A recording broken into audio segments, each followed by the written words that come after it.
When I came to the University of Baltimore and I looked around and saw just basically all these green areas that weren't being used, I started thinking, hey, it would be great to create a project.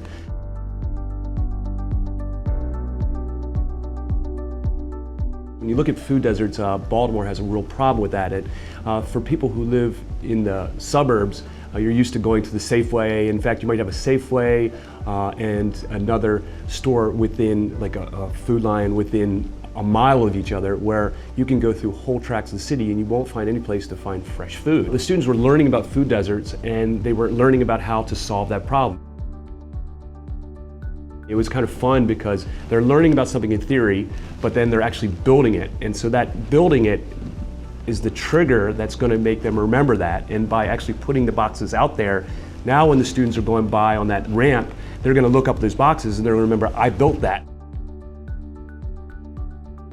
The University of Baltimore is also an anchor institution, and the city of Baltimore was putting out grants for anchor institutions. So we wrote a proposal asking to put a demonstration garden, and they said, yeah, they liked it. So the thematic gardens that we're going to be using, we're going to do, for example, a soup garden. So we're going to grow things like potatoes, right?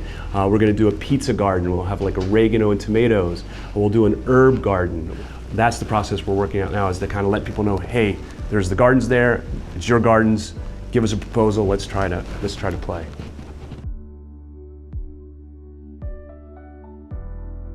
One of the things we had is Community Service Day. And in Community Service Day, we had about 18 students, faculty and staff helping build the boxes, and that really got the thing motivated.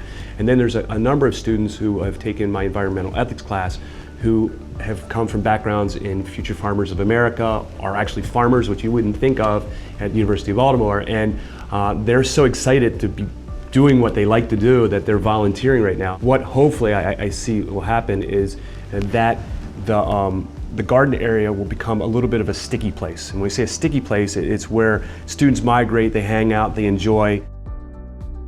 In my environmental ethics course, one of the things I have students do is their final projects is how to make the University of Baltimore more sustainable. This past spring, I had two great projects. Students were looking at the possibility of creating orchards.